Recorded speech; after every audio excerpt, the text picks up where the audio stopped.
கல்யாணம் ஆகி 20 வருஷம் ஆச்சு. இவ்வளோ புரிஞ்சுக்கவே முடியல. கல்யாணம் ஆகி 5 வருஷம் ஆயிடுச்சு. புரிஞ்சுக்கவே முடியல. 1 வருஷம் ஓடிருச்சு கல்யாணம் ஆகி. புரிஞ்சுக்கவே முடியல. எப்பயுமே புரிஞ்சுக்க முடியாது. அதுதான் உண்மை.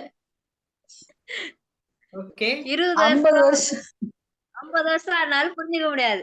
அது ஹஸ்பண்ட் ஆனாலும் சரி, ஒய்ஃபா இருந்தாலும் சரி, 2 பேத்துக்குமே அது சமம் தான். ஓகே. இல்லம்மா, புரிஞ்சுக்கணும்ன்றதுக்கு முயற்சி பண்ணணும் இல்லையா? அதாவது அந்த ஸ்பேஸ் கொடுக்கணும் அவங்களுக்கு. நீங்க அவங்களுக்கு என்ன பிடிக்கும், உங்களுக்கு என்ன பிடிக்குங்கிறத முதல்ல வந்து அதை புரிஞ்சுக்கிறதுக்கான ஸ்பேஸ கொடுத்து அவங்கள்ட்ட பேசணும். அதையே பேசலாம், எங்க புரிஞ்சுக்கிறது? ஓகே. என்னையே புரிஞ்சுக்க முடியலன்னா அடுத்தவங்களை எப்படி புரிஞ்சுக்க முடியும்? நீயே புரிஞ்சுக்கலன்னா அடுத்தவங்க எப்படி புரிஞ்சுக்க முடியும்? எஸ், எல்லாரும் சொல்லலாம். இந்த மாதிரி நம்ம ஹஸ்பண்டையோ ஒய்ஃபையோ புரிஞ்சுக்காம இருந்துட்டு இருக்கோமா? அது ஏன் நம்மளால புரிஞ்சுக்க முடியல?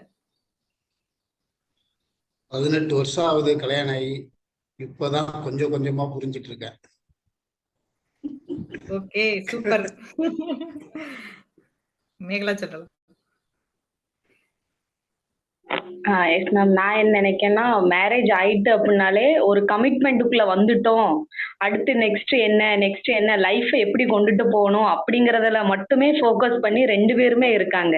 அப்படிங்கிறப்போ இவங்க 2 பேத்துக்கும் பர்சனலா நம்ம ஹஸ்பண்ட் ஒய்ஃபு உங்களுக்கு என்ன பிடிக்கும், எனக்கு என்ன பிடிக்கும் அப்படின்னு சொல்லி அவங்க 2 பேத்துக்குள்ளத நம்ம 2 பேத்துக்குள்ளத மட்டும் ஒரு நாள் ஷேர் பண்றதும் இல்ல, அதை பத்தி பேசுறதும் இல்ல. தனியா உட்கார்ந்து ஒரு 2 வார்த்தை பேசணும் அப்படின்னாலே நெக்ஸ்ட் அடுத்த கட்டம் நம்ம என்ன பண்ணணும், லைஃப் எப்படி கொண்டுட்டு போகணும், பசங்களை எப்படி கொண்டுட்டு வரணும், இத பத்தி மட்டுமே தான் பேசிக்கிட்டு இருக்கோம். சோ அதனால இருக்கலாம்.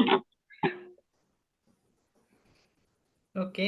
இதனால மத்த லைஃபை டெவலப் பண்றதுலயும் குழந்தைங்களை டெவலப் பண்றதுலயும் மட்டும் தான் நம்ம ஃபோக்கஸ் பண்றோம். நம்மளோட லவ்வ டெவலப் பண்றதுலயும் நம்ம 2 பேருக்குள்ள அந்த அண்டர்ஸ்டாண்டிங் வர்றதுக்கு டைம் ஸ்பெண்ட் பண்ண மாட்டேங்கிறோம் அப்படின்னு